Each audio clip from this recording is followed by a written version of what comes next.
Welcome to the LOGOPHILES, episode 2.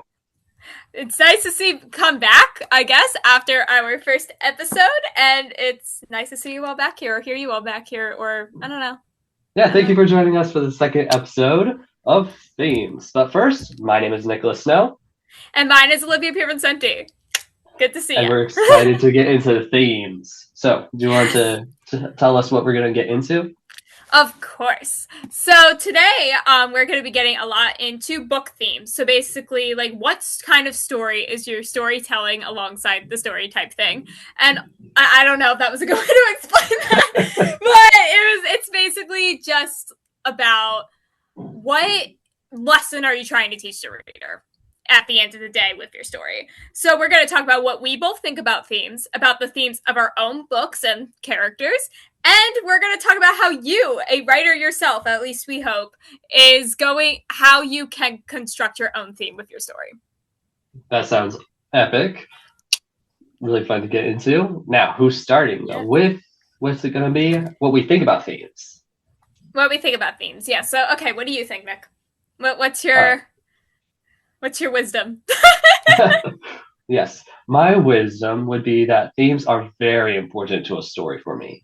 If I really dislike books that kind of have like no moral to it, like TV shows are a different thing. Like I'm a Oh yeah. big SpongeBob nerd. I'm gonna watch SpongeBob and just let my brain die. But for books, that's a time commitment. I want to like take something from a book, and what a lot of readers take from books isn't just the dopamine. The dopamine, the fun will go away, but it's the themes, the story, the characters. That's what stays with you.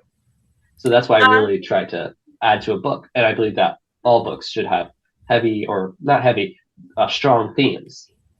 I 100% agree with that. It was actually going to be my take as well from what I wrote in my notes. So, and I was also just having a conversation about this with my parents. That's actually really funny I that you think brought yeah, that up with between the shows and the books, especially because I feel like with a show or like a movie, you could just like sit there and zone out. You don't have to think about it. While with a book, you really need to think about it and you really need to get sucked in to the story. As you said, it's a time commitment. yeah, Like you're figuring things out. You're doing things in this way. It is such a time consuming thing in a good way. It's in a like good good for your way. brain, and it also like I feel like no every good story has a theme, has a foundation, and has something that the reader could take away from, and something maybe not the leader, the reader can learn at the end of it all. So Yeah, and I agree with your take. stories have always throughout history have always been about lessons. Even just silly stories like Little Red Riding Hood, Three Little Pigs, Yeah, um, The yeah, Princess those and the were Pea. yes. All of them, all of these stories were meant, like fairy tales, were meant to tell a story. And I feel like a lot of the modern books nowadays have completely fallen away from that. From what I think, honestly, is that all these modern like type books, like for example, like the smut, the of like that's going viral nowadays, and all that type of thing. Yeah, That we have fallen away from themes and deep meaning, and instead it's like, oh, a cash grab. I feel like a lot of yeah, these definitely. authors are Yeah, doing. books have definitely fallen away from being about themes and morals and lessons to how much money can I make or how many books can I sell. Exactly. It's It's not numbers now. sustainable. It's not Yeah, sustainable.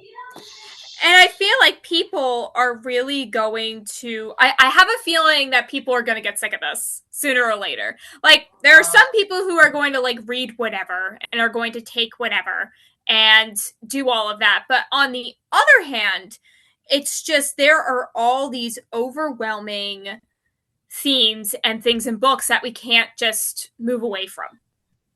If yeah, that yeah, that makes sense. And I 100% agree. Yeah. So that's my thoughts on it. Could be very wrong, but you know. Hey, it's our thoughts. You're here to listen to our thoughts. So if you disagree or have your own thoughts, you can happily share with us. Yeah, put them down in the comments. We all want to hear them, and we want to argue with you in the comments. We're joking. We're Yes. not going to argue with you.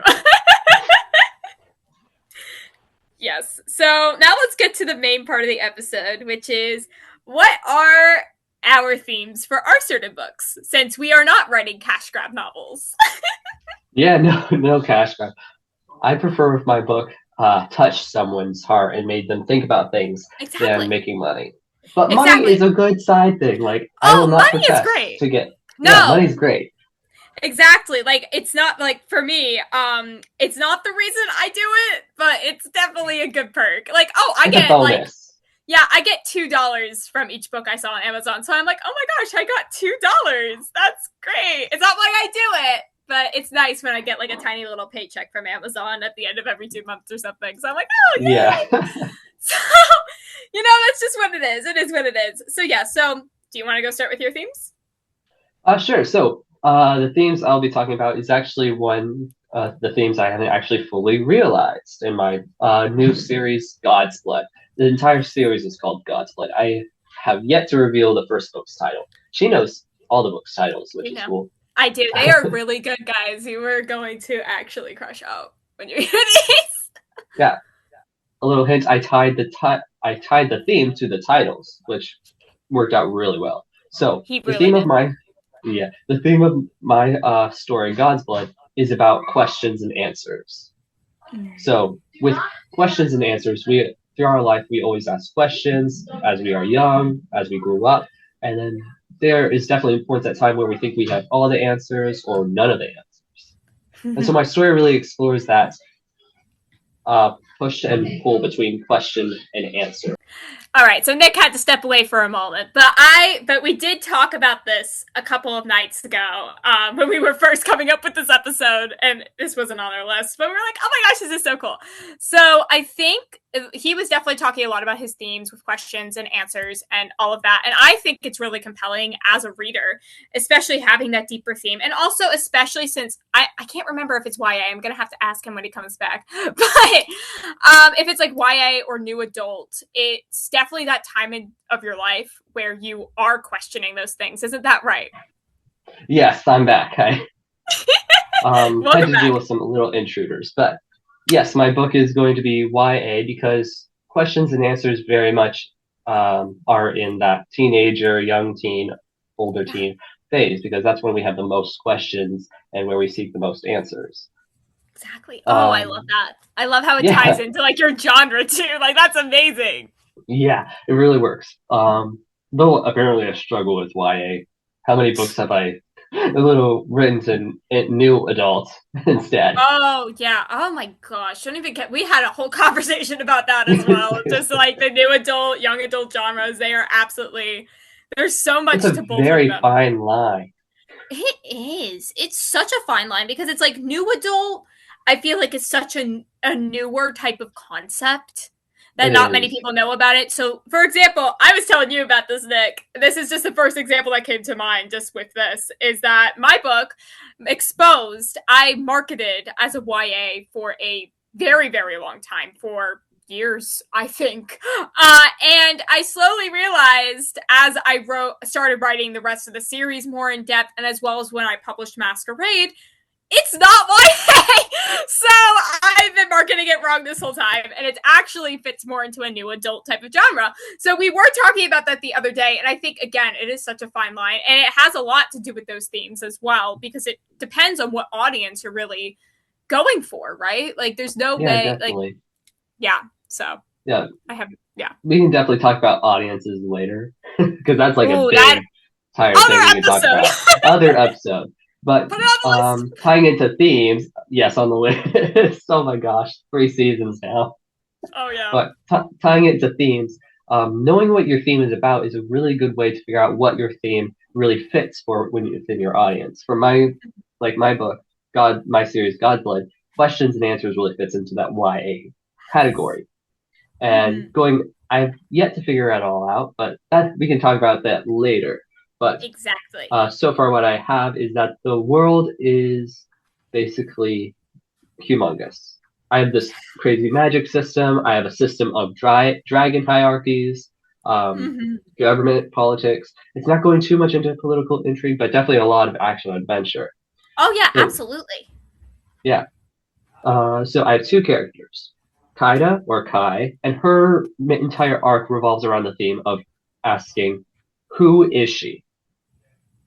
And throughout the series, we'll slowly piece together who she is as a person and what makes up a person.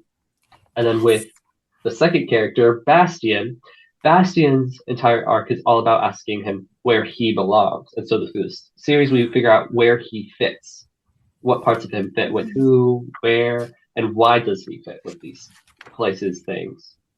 And then there's also a romance arc between the both of them. So we also get who and where, and then see how these questions kind of conflict or fit together. Yes, I remember you telling me all about this the other night as well, and I was like, oh my gosh, this is beautiful. This is just absolutely amazing. And I really love how, like, there's the questions and answers side of it, so each reader can get each perspective, and kind of with someone who thinks they know everything, and then someone who just is constantly questioning everything at kind of the Yeah. same time. I love that juxtaposition right there. It's amazing. Yeah, and then also the two characters will also have their own answers for things, and then seeing them answer each other's questions and see how that goes. That'll be so Oh, fun I to write. love that. Yes. Oh, Like that's just amazing. That's just like amazing. Bastion has like a good take on who he is, though it's a bit negative because of the world, but A little bit negative. It's okay. yeah. It And can then be a little negative. yeah, it can be a bit negative. That's character growth. And then there's Kaida, who she knows where she belongs pretty well, so she can help Bastion figure out where he belongs. Yes. Yes. So I'm really happy Yes. about that. I'm So so in happy about this summary, part. yeah, so in summary of my entire theme, it's all questions shall be answered within time. Ooh, I love. That's just beautiful. Beautiful Thank theme, you. especially for a YA novel as well. YA with that theme works so well. Yeah, I definitely. think. Like I think a lot of teenagers, young teens are very impatient with getting answers. So just knowing that and reading a book about like a 7 book series, knowing that all your Yeah. questions will be answered at the end of it all. So That's amazing. It's also like also the years that you are a teenager too, a little bit like, you're a yeah, teenager for like what, 8 years of your life? 7 years of yeah, your life? Something like that. I don't even yeah, know something. anymore. We're Yeah. just out of it. We're happy to escape that awkward Oh, period. exactly. Yeah, we're And now done. we're in the weird age of adulthood. It's okay. We're fine. We'll be okay. Yeah. So branching off of that, like, do your specific characters have themes outside of the main theme as well?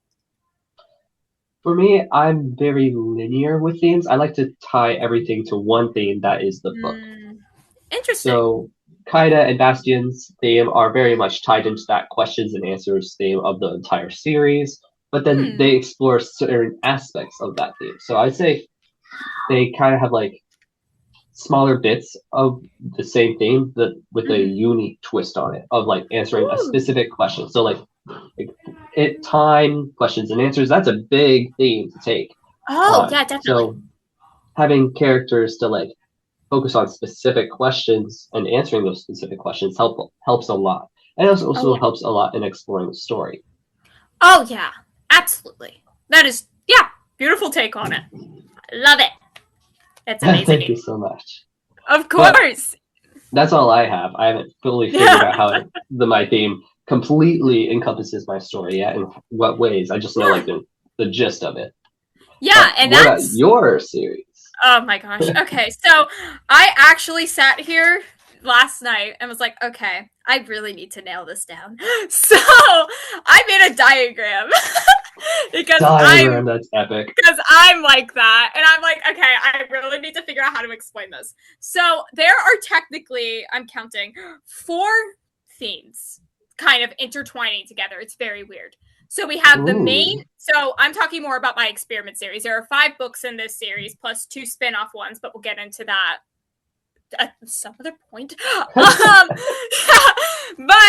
So basically, this is revolving around the experiment series. So we have the whole series theme, like what all 5 books are kind of encompassing, and then we have each individual book theme, and then we have main character themes from what I call my main 6, which in the experiment series up to Masquerade, you have only met 5 of the main 6. The 6th one is coming soon, and you'll love her. And then we have our side character themes, which kind of tie the story together. So here's my diagram if anybody wants to see that. If you I'm Very proud of it. nice. Very proud of it. Yes. But basically, I'm just going to try and break this down in the most simple way possible, and it'll hopefully only take 2 minutes. So let's go.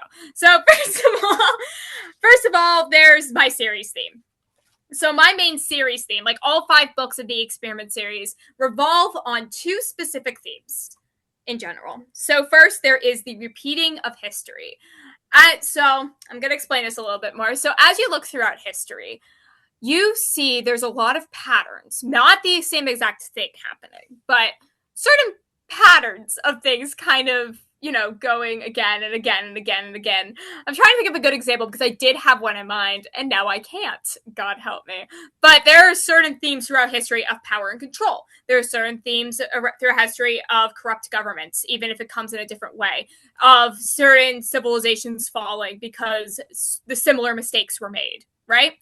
Just Yeah. all throughout history.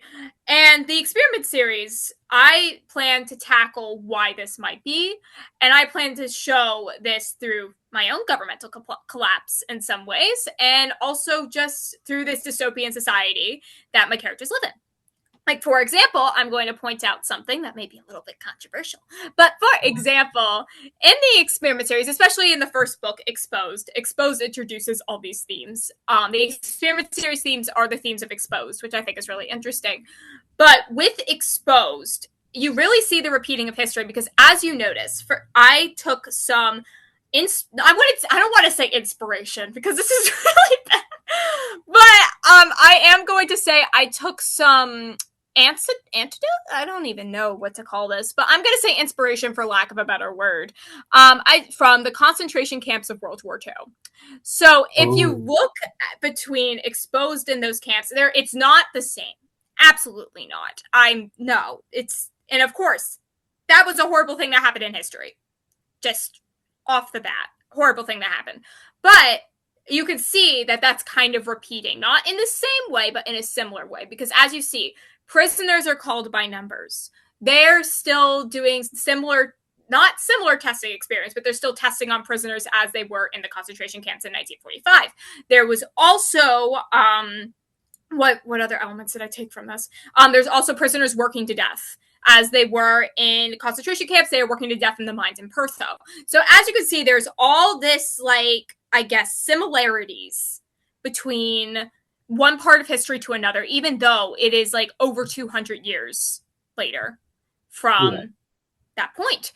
And you get to see this. I'm not going to spoil this too much because this comes in 2 unpublished books in the series. But later in the series, you do see that things kind of seem very similar in a certain book to Exposed. And you're like, wait, this seems very similar. Not the same, but very, very similar. And it's kind of creepy how much it is like the first book of the series. So I directly played that theme in to that book. I will not saying any more about that because spoilers. Yes, but basically it's just how can history repeat? What kind of, elements go into that and that type of thing. The second theme of the Experiment series is morality. There is a good versus evil. Is there a gray area? Is anything primarily good or primarily bad? Does the end justify the means? That is kind of what all falls under morality. And in every single book, morality is one of the main themes. And it's really interesting because then you see, there's so much, hard choices these characters have to make, and so many circumstances, do I shoot the gun or not type thing. Does the end justify the means? This is a bad person, but should I end their life? That's as one of the big compliments. And sometimes my characters may make the wrong moral decision. And you as the reader know they make the wrong moral decision. But you're like, why are they? And then you get to see why they made that decision, which is part of the reason also why I have so many point of views. So you can see every side of a situation rather than just through one person's eyes. So I think it's really interesting with the theme of morality that it's so interesting in our own society as well. Because we see this in our own society where morals, I would say, have kind of gone out the window for some people. And I don't want to say that lightly, but I am saying that I feel like we have lost a strong moral foundation. I feel like we have lost what is good, what is bad, and the lines have definitely been blurred. So with the experiment series, I hope to kind of show there is a line. Yes, there's a gray area, but there is a line. And we Yeah. can't cross that line. And if you do cross that line, then you really need to think, why am I doing this? And I'm not saying my characters are perfect, because they are not. But I am saying, even if they make the wrong decisions, you do need to come to terms with what that means for your morality, for your I guess soul in a way. And the And people around you too. exactly, yes. Exactly what I was looking for. Yeah, so that's kind of how the experiment series goes, and it's also the similar for Exposed and Masquerade, which they're the two books I'm going to be touching on, since they are the only two published right now. So for example, Exposed is the introduction to the series theme, as I said. So this has the theme of the repeating of history. This has the theme of morality, but it also has the theme of authority and power and control, as you see with Paul and Persephone being like the head people, and then everybody else kind of being like their playthings. So when does power become like this, I guess, overwhelming, consuming thing? And how does it go down that trajectory in that Yeah, way? that's very interesting. Yeah, Like, so that's I heard this saying a lot, but power corrupts. yes, exactly. And that's really interesting because the third book is called Corrupted, and it's partly because of that Exposed, where everything is corrupted, everything has been tainted because you're full of yourself at that point. Like certain characters who have gotten power and have all this status and political intrigue, even, they have become so corrupted by their, I guess, viewpoint that maybe they're not really them anymore, which is really Yeah, interesting. that's And really you, interesting. yes, I love it. And then Masquerade also has actually a couple of different themes. It also has the theme of morality, not as much as the repeating of history. So you may think, but you'll see later books why it does. But in Masquerade, there's also a large theme of revenge, and there's a theme of love, which you may be like, Aw. what the heck? But but it specifically goes to ask the question: how far are you willing to go when you love someone? How far are you willing to sacrifice yourself for other people? And is there a line? Is there a part where it's too far? That is a big theme of Masquerade. And it's probably one of my favorites. So you definitely see this throughout the end of the book. I will start crying if I talk about it. Oh no. During the end of the book, you see this a lot. And you also see this in two very different ways, which I think is really interesting. I'm going to go into it a little bit. I'm not going to spoil anything, obviously. But you see this with kind of the main villain, and you see this with the main protagonist, I would say. In two very different ways. And it also kind of bleeds into Corrupted a little bit, especially in that first part. And I'm not going to say any more about that because the book obviously isn't published, but you get to see like how far this certain character, as well as in Masquerade, because this certain character was doing the same things in Masquerade, so how far this certain character will continue to go for love, even if it's tainted, even if it's horrifying. And I think that's just really interesting. So, yeah. I'm getting emotional because I think I know who you're talking about. God. Yeah, yeah. So there is that. And I feel like if I go into character themes, we're gonna be here for like 30 more minutes. So that's like the overview, I guess. And it goes into the main 6 characters, I would say, obviously, and then it goes into side characters and their themes and all that. So it's really interesting. I personally love talking about it. I could go on. Yeah, we could definitely get into characters in another episode we may have planned. May or may not. We'll see. Yeah. But so yeah, that's very interesting, especially with your use of multiple POVs, because that does help get your point across. Absolutely. That really shows the cost of morality, the choices you make, the consequences. With those multiple POVs, like I love multiple POVs just for that fact, because we get to see multiple different perspectives of a story. Because like there's there's your side, my side, and then there's the truth. So then you get to see the truth of the story. Yes, exactly. Which there's nothing against single POV books, but I feel like books that only have one or two point of views are only showing one side of it. Which I get, it's very Definitely. hard to write multiple point of views. Like I would know, and I have been able to split it up in a way for me that is digestible. And I'm like, okay, maybe this isn't too confusing. But at the same time, I think it's so important, especially in a story, that you get all those certain perspectives, all those different ways where you can experience the storyline, the plot, and why and how it might be affecting other people. Because you could say, like, oh, there's good and evil, right? You could say that.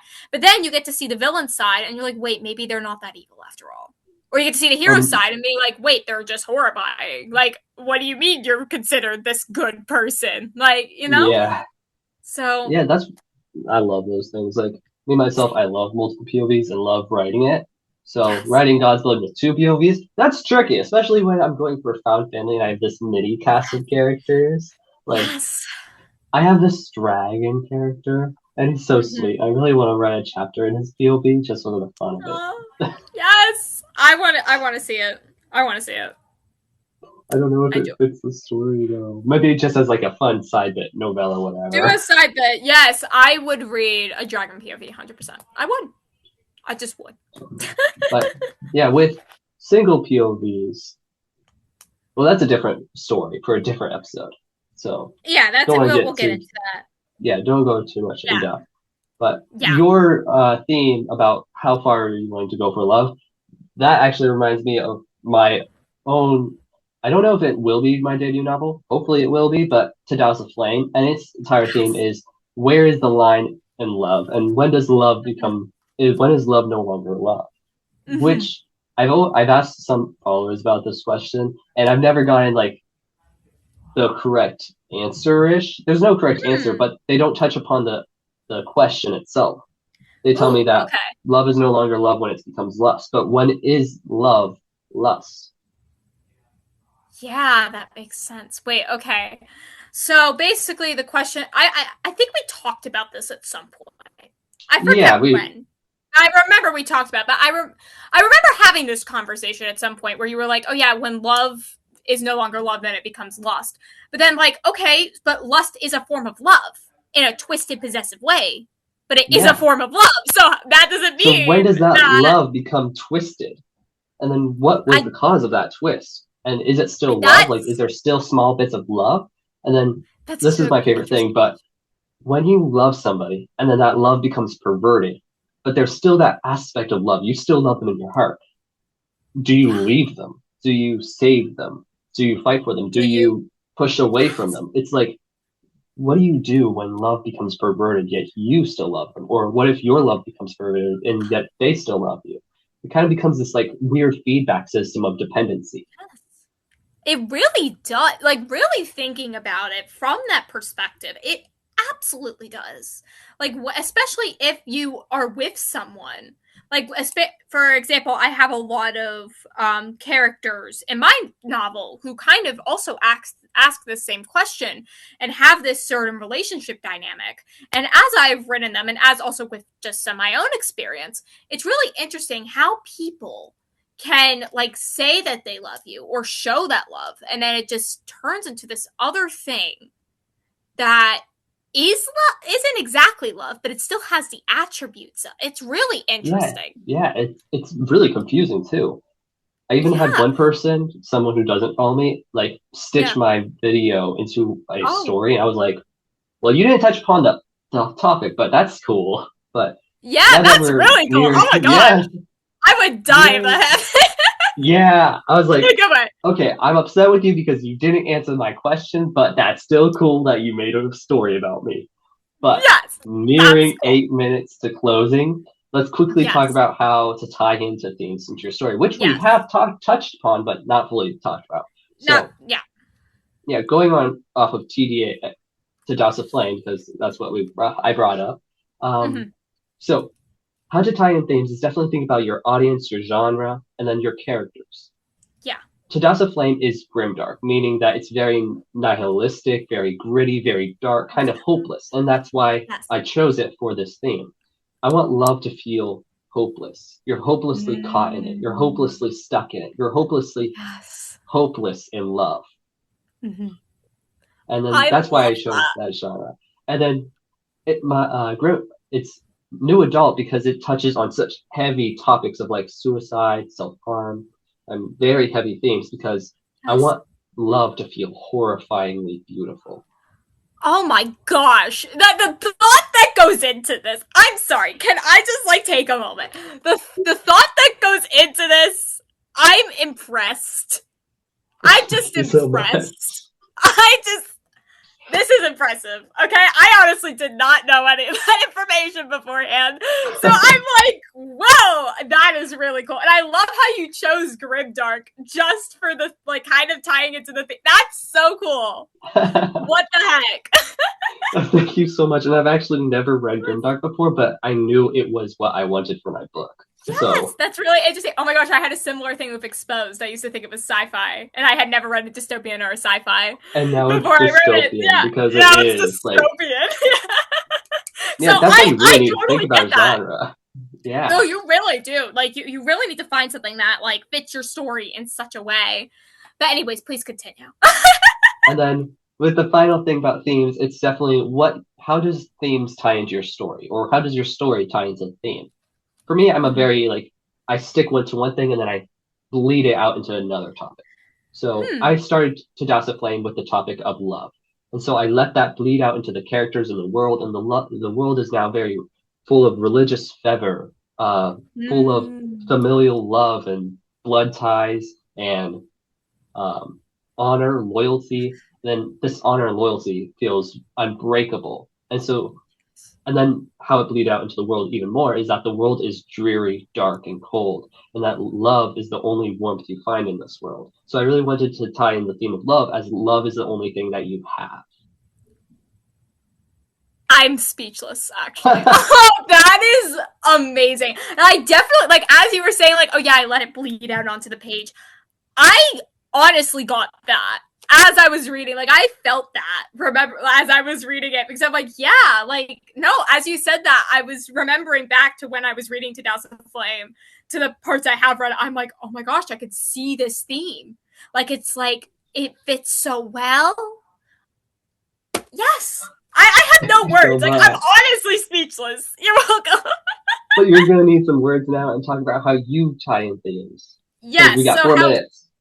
Yes. Okay. I'm gonna go as quick as I can. But for me, I do not shove the. So I actually have not chosen any of my themes before I've written ever. I've always written the story first, or most of it. Not all of it, but I've definitely written most of the story first before I picked the theme. And the reason is I kind of wanted to see where the story was going to go, what directions it was going to take, why it was so important for this story to be out there in the first place. And it was kind of like a puzzle I needed to solve a little bit, to be honest. Because I don't think I That's picked my theme for. Yeah, I don't think I picked my theme for Exposed till 2023, which was, I think, a couple of months after I finished my first draft.